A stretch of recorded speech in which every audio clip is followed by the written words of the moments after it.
Hi, everyone. Good morning. Thanks so much for joining. Um, Today's topic is on university budget and structure with Cindy. Before I get started, I want to preface for everyone on the call that today's session is going to be recorded. So if you have an issue being recorded, please feel free to leave your camera off. It's just going to display your name or your photo. Or if you have any questions throughout the session, please feel free to send me a message, and I will now pass it along to Cindy.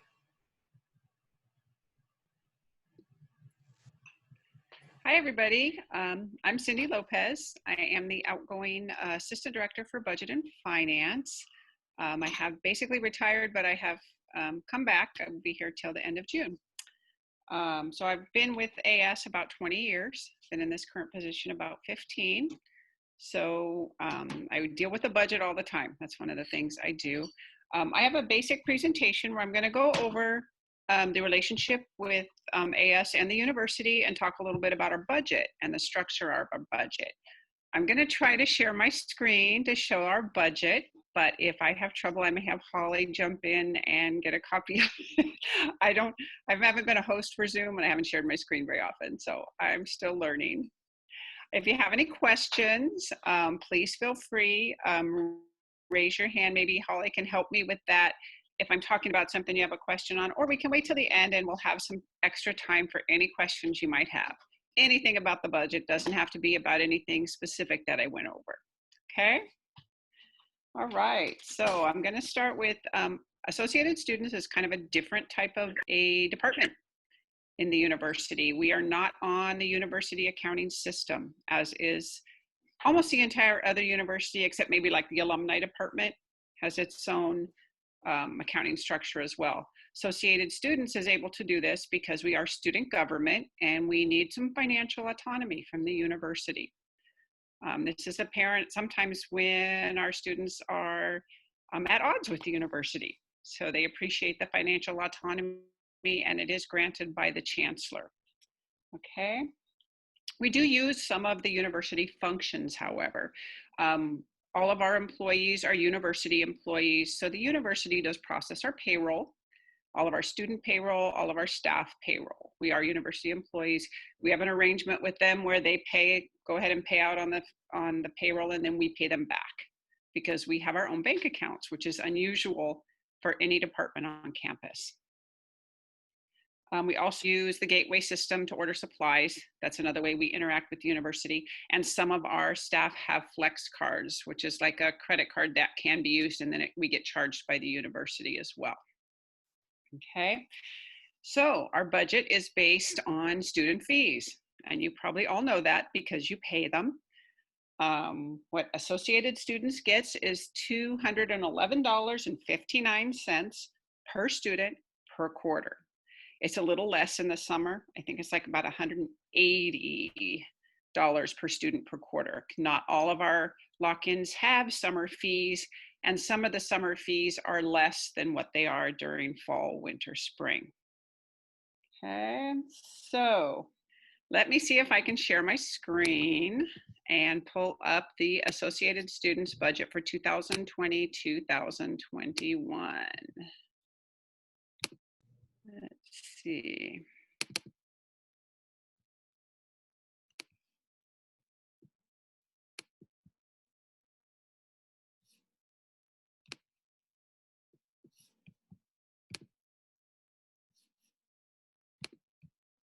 Okay, so I have it up on my screen. Now I'm just going to see if I can share it with all of you.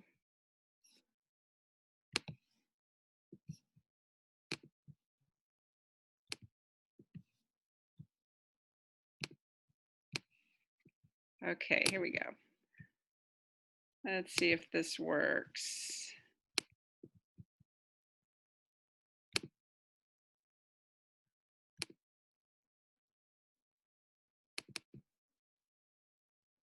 Okay, is it coming up? Can someone let me know?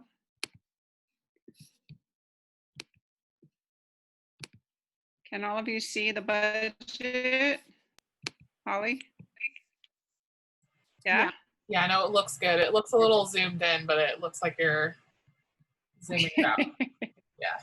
Okay, so this is the final budget that was passed by Senate last May for the 2020-2021 year. And I just want to go over a few numbers that are kind of important. If you look at the very top, we have a certain number of students that we base our fee on. So we don't know how many students are going to enroll fall, winter, spring, or summer. So we base it on a certain number that is lower than what we really think is going to be the actual number. So for fall, winter, spring, we base our budget on 19,500 students. As you know, there's a few more than that. During those quarters, what we do is then we have an over enrollment where we actually get all the funds from all the students who pay.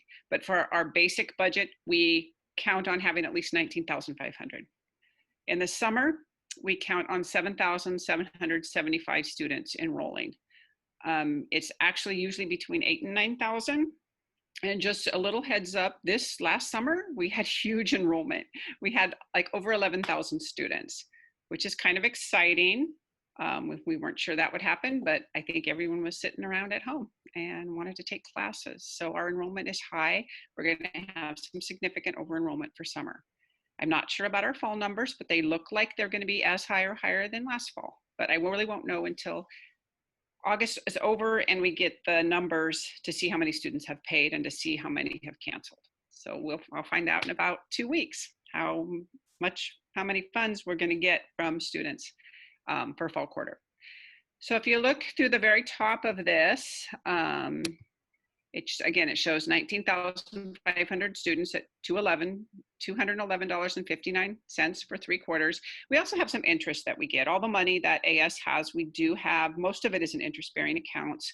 We also have some capital reserves that our capital reserves are invested in funds and money market. So we get some dividends and interest on that. We have the extra money, the suspense account is money left over from last year's budget that rolls into the new budget. And then we have recharges that we recharge the lock-ins at a certain rate, and that money gets to split in 3 different directions. We have a fund for computers. That's the fund we use most of the time to replace computers within the organization, so they can be replaced every 4 years or so. We also have leadership, which helps pay for a lot of the trainings, retreats, things like that, that none of the other accounts actually have budgeted for, but we do every year. So we have leadership, and then we have capital projects. So I know like if a different group, I think Judicial Council got all new furniture because they really needed it last year. And these are funds that we can draw on if we need to do some remodeling, if we need to buy new furniture for different areas. And because most groups do not budget for those type of large items. Okay, if you go down towards the bottom, let me see if I can scroll better. Go down here, as you see, 182.81 for summer. So all that money is added up, and that is how much money that we have in our budget. Okay, and if you go down, there's different types of money. So one of the first types is AS undesignated. These are funds that are not designated. That's exactly what it is. They're not designated for anything. They are not lock-ins. There's a certain amount of money. This used to be called our base fee, but this money, $44.74 per student, fall, winter, spring, and $41.69 in the summer. This money has to cover everything in our organization that does not have a lock-in. That includes all of our infrastructure, our administration, all of the basic costs that it takes to run this organization, the main office, the AS Annex, the Pardall Center actually does have its own lock-in. So any area, any of the groups do not have a lock-in, this money has to cover everything. This is also the money that is allocated out in the budget process that happens every winter quarter. I'm doing a training at 2 where I'm going to go more deeply into the actual budget process that we go through. As students, Finance and Business Committee, the Senate, the AS President, you are the ones who actually set our budget for the next fiscal year and allocate all the funds to all the different areas. So that's AS undesignated. Then we go to AS designated, and that's exactly what it is. These are the lock-in fees. They're designated to go, and I actually have a nice little spreadsheet that that says how much per student per quarter for all of the different areas in the left-hand column. So if you ever want to see all the different lock-ins we have, and UCSB has more lock-ins than any other UC campus. They may have more money, but we actually have designated a lot more different lock-ins than other campuses. So you can see all of these different fees are the lock-in fees, including the new Worms just added a new portion of their fee in the spring election. All of these lock-in fees have been voted in by a student election. They cannot be changed unless it is changed in a student election, but they also go up for reaffirmation every 2 years.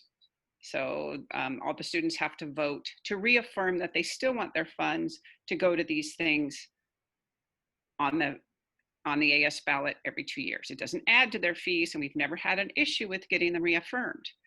There have only been 2 lock-in fees that I know of in the last 20 years that have not been reaffirmed. One was not really an AS fee. It was part of the Daily Nexus fee. It was for the Cumbre yearbook. And since they no longer publish an actual yearbook, that fee actually was not reaffirmed 1 year. And there was an athletic scholarship fee that had nothing to do with AS that actually wasn't reaffirmed 1 year. So even though it feels like it's a given that they will be reaffirmed, we always try to do an informational campaign. And this is one of the years where most of our lock-ins are up for reaffirmation. So we try to, throughout the year, let students know what AS does for them, because there are benefits for every student for all the different lock-ins that we have. So that's something that I'm sure we will be working on this year, trying to get that information out. Okay, so those are all the different lock-in fees. Then we get down to university designated.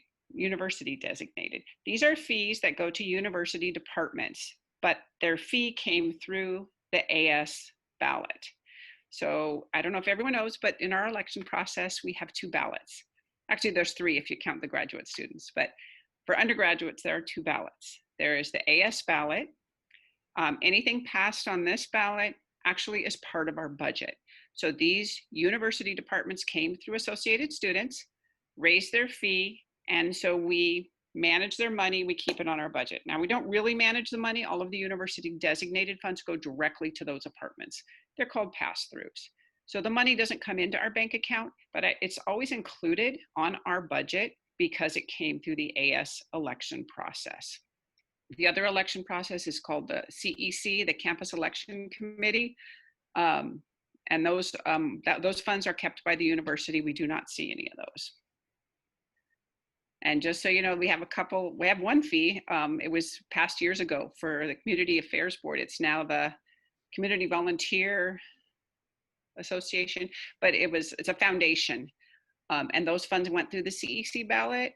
So those aren't included in our budget because it didn't come through the AS ballot. When I get funds for, it's called COVO, Community Volunteer Foundation, I have to actually ask the university to get those funds once they're spent and bring them back into our budget. So it's a little more complicated when those funds didn't come through the AS process.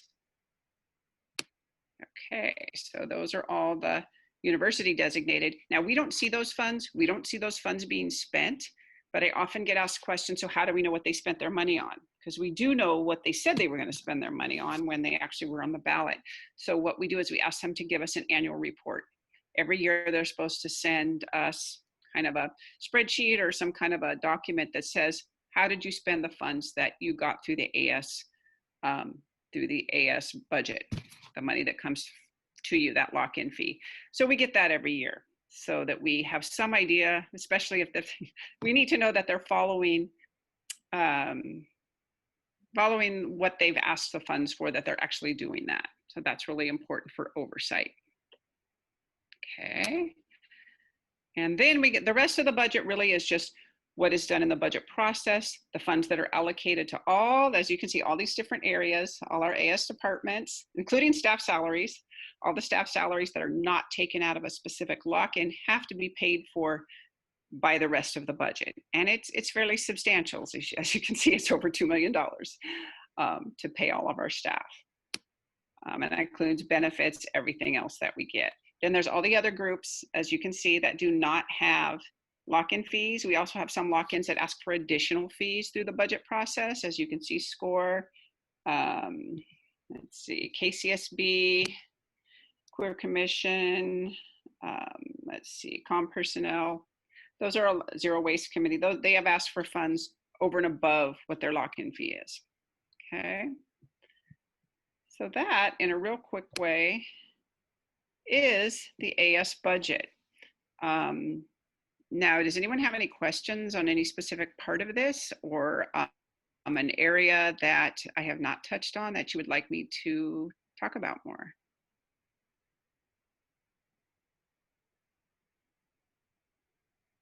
Okay, so I have Gerlane. What was your question? Um, I don't know. I came in a little bit late, so I'm not sure if you went over this. I was just wondering if there's any way that we could access this sheet, just Yes. so that like we could see all of the so I got some screenshots, but a lot of it was like a lot longer than one page, so I didn't just screenshot everything. So if you're sending that out. Yeah, that it is posted on the AS website. So if you go to the Finance and Business Committee website, there's a spot there. I think it's under transparency on the left-hand side. If you go there, you can actually pull up budgets. And I think they have all the budgets posted there for the last few years, quite a few years. And then when the year is over, after we've had the audit and the audit is finalized, what I do is I do little pie, well, I don't do the pie charts, but I send all the numbers to Judy Ann, and she puts little pie charts on the expenditures of what we've spent in the past. So you can pull that up and see the different categories and what has been spent by all the different groups each year. I think the last one I did 2018-19 already, but I haven't done the 2019-20 because we haven't actually finalized this year. Okay, cool. Thank you. You're welcome. And who is next, Holly? I know there was another question. Did you see? Yeah, Adam Bagul. Thanks, Holly. No, I don't think I had a question. I didn't raise my hand or anything. I think that's Esme, because everyone went in through Adam's link, so there's 3 Adams on here, I believe. Got you. I Yeah, I think was. right there. It looked like your picture there, Esme, but I wasn't sure. So you were next. My bad. I didn't realize the link was specific to person. I changed my name now. In terms of investment, I feel like you said that AS does have like a specific set of investments. Is it possible to see what, as an association, we invest in? Like, because I assume that'd be a part of our transparency, but like, I'd really appreciate like a breakdown of who and what we invest in as an association, and considering how much money and power we have. Yes, good question.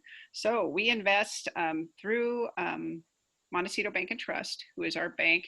They actually have another bank, LPL Financial, who are investment advisors. So we have 4 different investment accounts. Just so you know, we have the AS capital reserves, KCSB and program board also have their own capital reserves. And what we do, we have certain screens that we use. We let our investment advisors choose the funds with, they contact us and let us know if they make changes, but we have certain screens that they have to follow. Some of them are social justice themes, social responsibility, environmental concerns. We also try never to invest in firearms, things like that. But we do have a breakdown of them, and I usually provide it every year, especially if a divestment issue comes up within the Senate. I can send all those different funds. The thing with a lot of our funds, most of ours were Calvert funds, which were the first socially responsible funds that came out. Some of ours have changed over the years because Calvert funds can be kind of expensive, but we still hold the socially responsible funds, and we can see what they are, and I can give you that list. And also it helps sometimes. Sometimes we're asked to check whether we're invested in certain funds. I know when there's a divestment issue, what we can do is ask our investment advisors, because the fund has many, many different companies that are within that fund, and they come and go rapidly. So we usually end up asking them if there's a specific company that we need to know if we're invested in. The fourth, those three accounts, Associated Students, Program Board, and KCSB, are the ones where we have a small number of funds that we pretty much keep.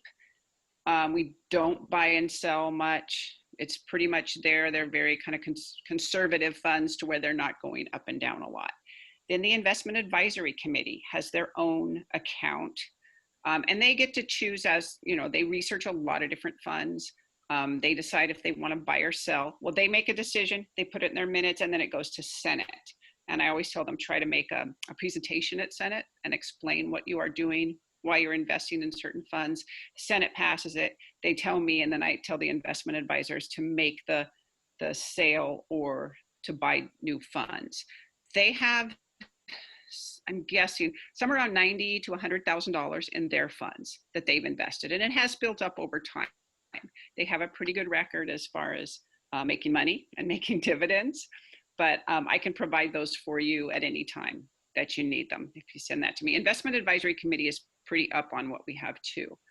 And then the other amounts, the AS funds, so we have more like in AS, KCSB, and Program Board, we're over $1.5 million in the funds that we have there, because all of our capital reserves are kept in the AS account.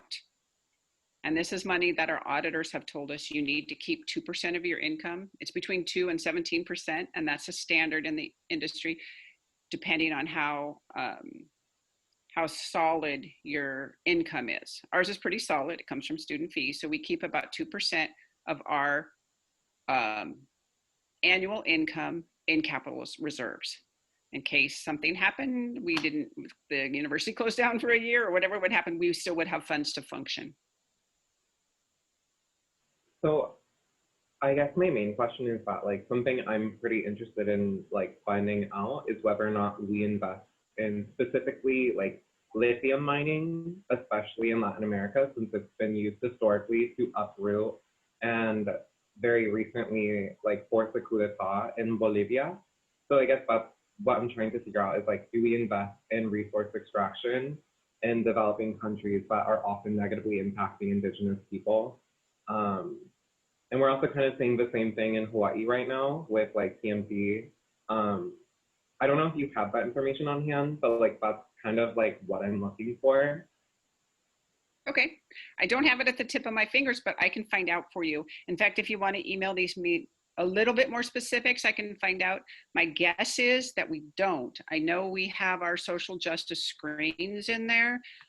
We also have environmental screens, which I'm hoping would kind of capture some of this. I don't know, because I don't know all the details on this. But if we find out specific ones, I can ask them if we want to eliminate those. We've eliminated any kind of sweatshops, anything like that. But this sounds like it's a little different.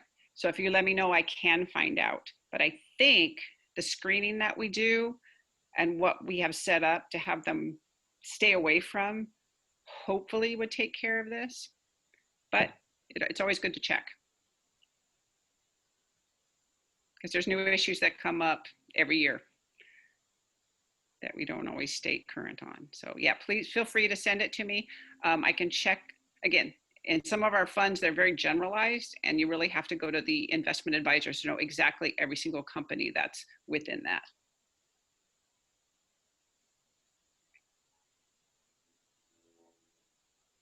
Okay, any other questions? Can I ask a leading question? Of course. If I were a chair of a group and I wanted to know where I could find my budget that has been passed, or the number of the account of my budget, how would I find that? Okay, so if you look on this budget sheet right here, every AS account should be listed. So let's see. If you see, these are all the lock-ins, AS designated. So those are all the different groups Bike shop is account number is to the far left, account number 200. Let's see, legal service, legal resource center is account number 350.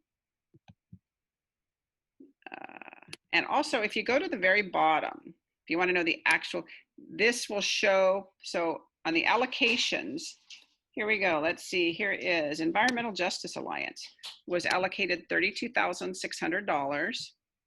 Their account number is 445. You can see on the far left. Also on the very bottom, as you can see, there's a whole bunch of different sheets on here.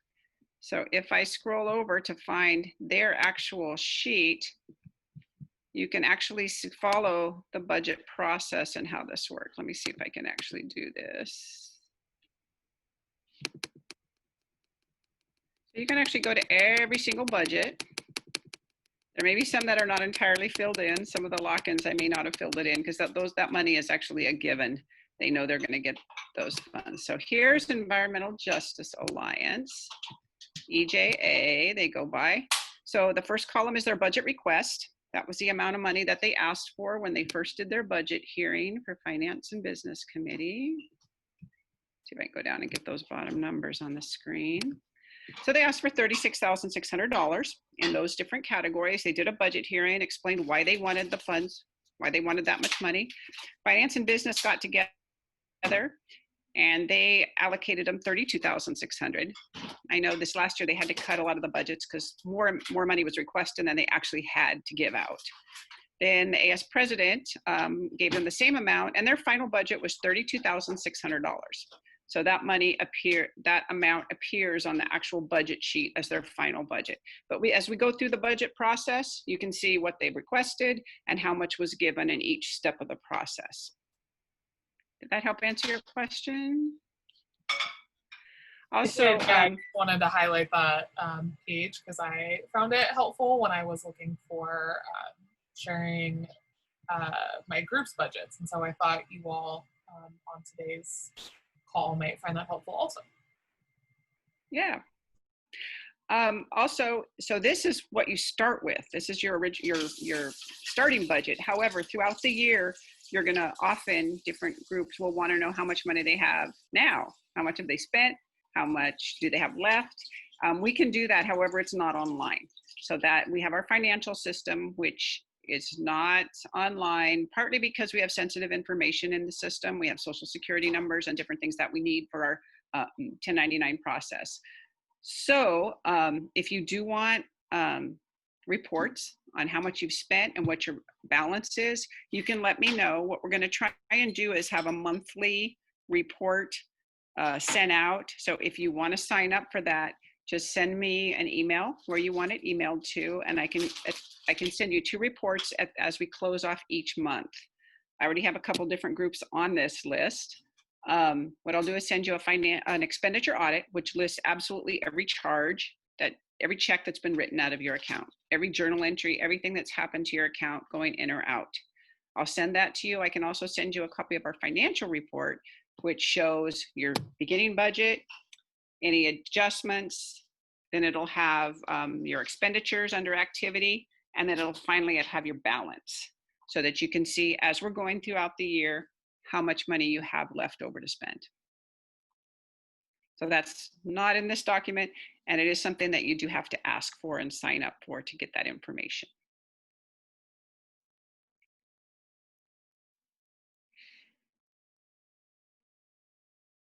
Any other questions about different accounts, different budgets, overall, where we're going? I know a lot of people have been asking questions and are concerned throughout the university about the enrollment for fall. I think I brought that up before. So far, it looks like it's going to be a fairly normal quarter as far as enrollment goes. But then again, I won't know for a couple more weeks. And that's very important for AS because all of our money is dependent on students enrolling and paying those fees. I know also that there's been some interest in some students saying, so we're having a remote quarter, we're all at home, do we still get the benefits from our fees? And is there still something that makes it worth paying those fees. And so that's why AS, I know all of you are involved in, the Senate is still going to be meeting, Finance and Business Committee will be meeting. All of our other groups are meeting. We're still trying to do as much work as we can, just doing it remotely. We give out CFF grants. We did that in the spring. A lot of the lock-ins that we fund, EOP, are continuing to do their work and to provide benefits for students, even though they're not actually on campus. Oh, one other thing I do like to mention too, I know last year during spring quarter, the Senate voted to kind of change some of the financial policies that we had because it was a remote quarter. We didn't have any graduations. We didn't have year-end banquets. We didn't have a lot of stuff that usually happens. So they changed some of our financial policy though, so that we could still do something to celebrate. We ended up buying a lot of stoles for the cultural graduations.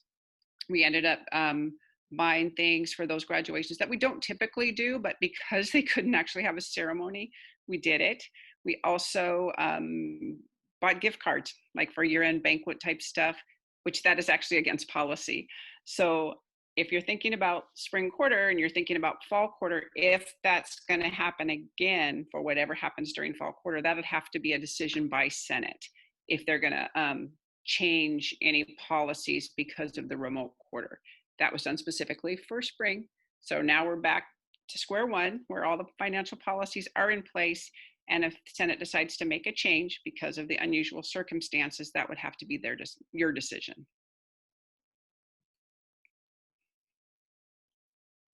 All right, any other questions, topics anyone's interested in? I know that really didn't seem to take all that long.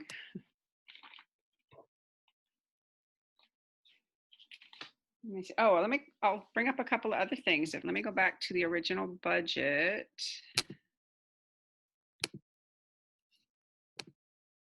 If I can. I can't do as much on my laptop as I can on my computer at work. I saw a hand raise come through. If it was you, feel free to unmute yourself and ask your question. The name disappeared. Oh, yeah.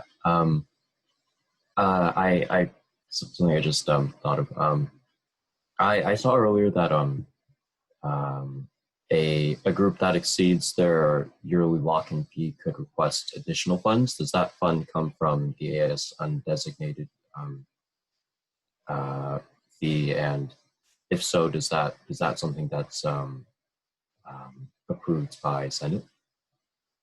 It is. So in the budget process, which I'll be going over in a lot more detail at the 2 o'clock training, I'll go over the budget process, but basically any funds that are undesignated, anybody who asks for those, all the different AS groups who ask for funds, that's how it gets split up. And some of the lock-in fees are not really large enough, or the students feel they're not large enough to do all the stuff that they want to do. So they ask for additional funding. And I think I was showing that before. They just follow the same process. What they do is when we do have lock-in fees, go to the budget hearings, say this is what we spend our money on, because it's very good for all of Senate and Finance and Business Committee to know what is spent under all these categories. So we do ask the lock-in fees, even though they're locked in, they do get those funds to come in and report about what they're spending their funds on. So some of them, like here, SCORE, they ask for additional funds because they have a very small lock-in, and there's usually a few things they want to do that typically will cost more. The bottom line asks for additional funds, KCSB, AS Food Bank, and that's part of the budget process. They say we have a lock-in, but we want more than the lock-in. That's okay. part of our process. And sometimes I've advised some groups. We had some groups that kind of wanted to go for a lock-in fee, but weren't really sure, especially new groups. I know when Transfer Student Alliance, Global Gaucho Committee, Public and Mental Health Committee first started as committees, some of the leadership of those groups wanted to immediately go for a lock-in, but they didn't know how much because they really hadn't even started the committee yet. So what I often advise students is, maybe you should start your committee, get it going for a year or two, ask for a budget. And if it looks like you need more than that, or if you, then you'll really know more about what it is you're doing, what your mission is, et cetera, et cetera. Then if you want to go for a lock-in, go ahead and do that, but kind of get started first. Because sometimes we'll have a lock-in. When we first started the Community Financial Fund lock-in, that went out as a referenda. It was voted in, but we didn't really have the program in place. We had a community financial fund. We had all this money coming in, and we had to develop the program very quickly. And so we created a student board for that group who discussed it, figured it out, and decided what did they wanted to do with those funds. So I've always advised groups, you know, kind of figure out what it is you're doing each year before you decide to go out for a lock-in. All right. Well, thank you for that detailed response. Okay. Another thing I'll go over, unless there's any other questions, if you go back to the top of the budget, these numbers at the top, the 19,500 students enrolled and the 7,775 students for summer, these numbers can be changed. We had a few years, those numbers used to be a lot less, especially for fall, winter, spring. And then the enrollment went up and up and up. And, you know, admissions would tell us, well, you know, we think it'll be about this, but UCSB is a very popular campus, and our enrollment just tends to exceed what the predictions are.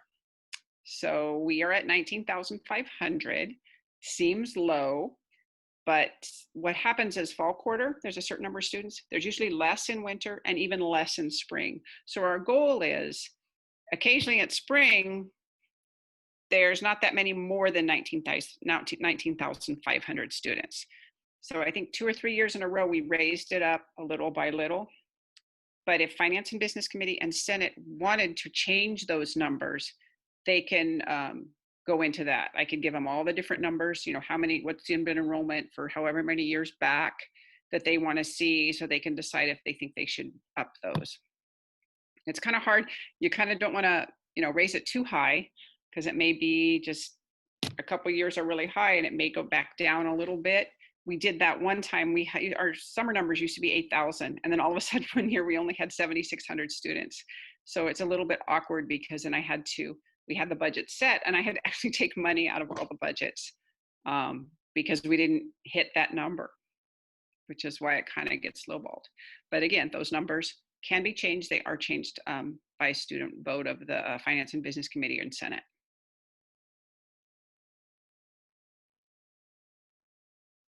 Okay, any other questions? Holly, is there anything else you want me to try and go over that you think the Senate would be interested in knowing about? No, I think some of the other topics, like the budget requests and the other financial policies, will probably be covered too. So Okay. hope you all can join us later. Yeah, I think. Okay. Maybe I can say one more thing about our relationship with the university. As I said, we do have our own bank accounts. There has been, in the last, I would say 10 years, more of a push for us to be part of the university budget instead of ours. And we always try to be able to keep a lot of our autonomy from the university, just because this is all, you know, all of our fees are decided by students.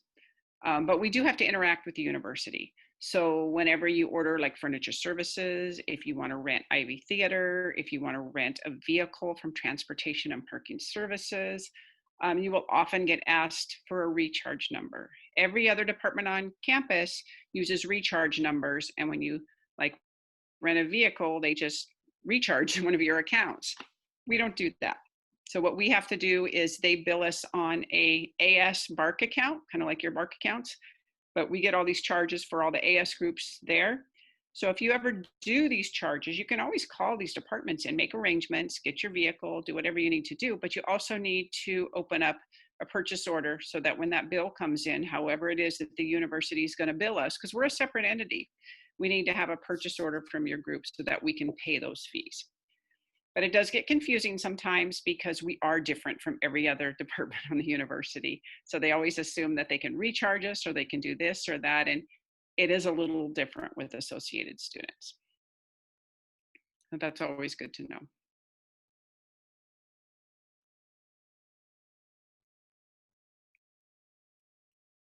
Okay, well that's the basics unless I have questions. I'm looking over all my notes.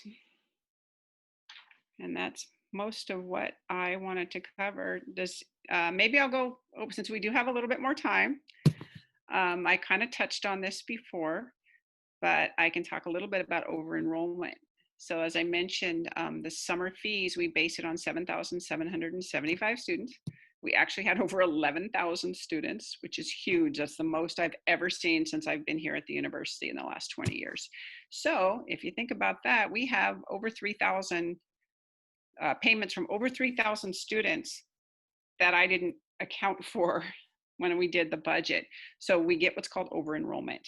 So when I get the final numbers, probably at the end of the August ledger, I'll see how many students actually paid for summer, did not cancel, and I'll then get that additional money brought into associated students. So we don't ever lose out just because we decided to base our budget on a lower number. If more students pay, we get that money. It just comes in a little later. Once we figure out how many extra students paid over that number, I write to the university and get those funds, and those are added to each budget. If you look at your individual budgets, let me pull one up real fast. I'll pull up. So if you look at, okay, here's Pardall Center, but they have all the different categories. If you look at our financial reports, we have a lot of different categories. There are 4 categories. 8001, it's not on here because it's not part of your original budget. That's summer over enrollment. So if you are looking at the financial report for a lock-in fee, there is a category called summer over enrollment. There's one for fall, winter, and spring. Those numbers for that over enrollment amount that gets added to your budget will be put into your budget under the first column on the financial report called published budget. It just gets posted throughout the year. Any questions on that?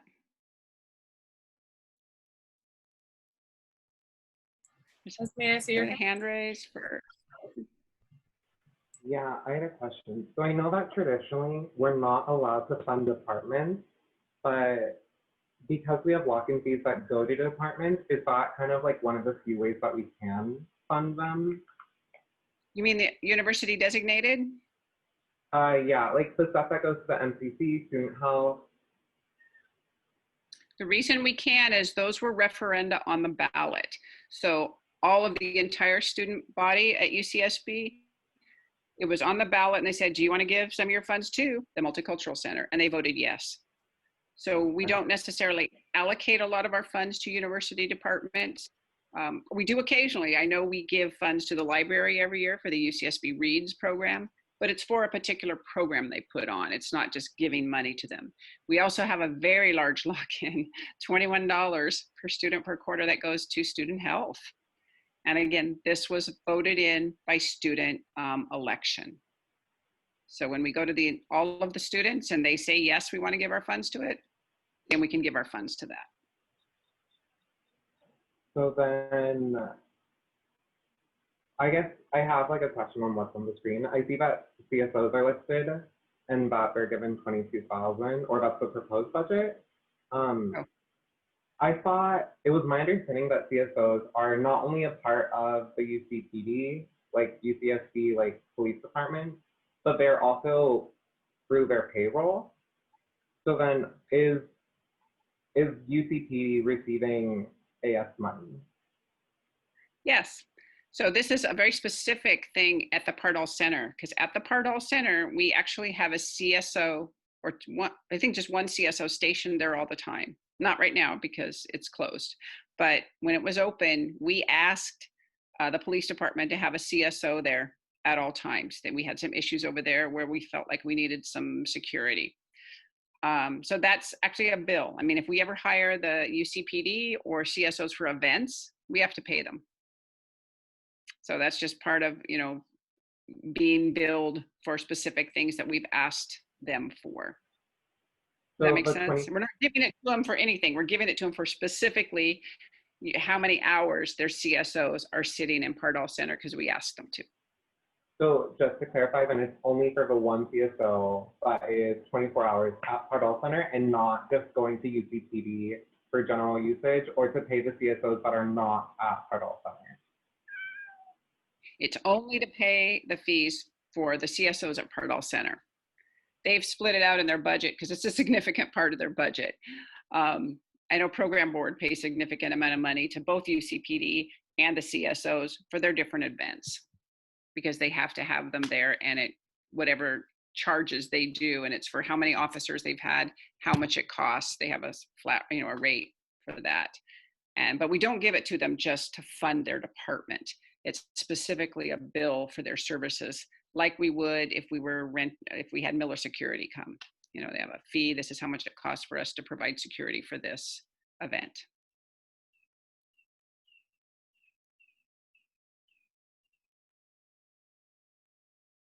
Did I answer your question? Yeah. Okay. Yeah, sorry, I was thinking no. Any other questions on anything you've seen?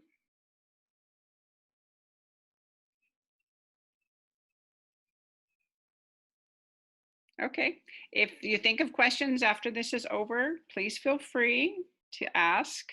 You can shoot me an email, ask Holly, maybe might be the best way to go through, and then I can give her all the answers. Or if it's a little question, send me an email. I'll try to get back to you as soon as I can.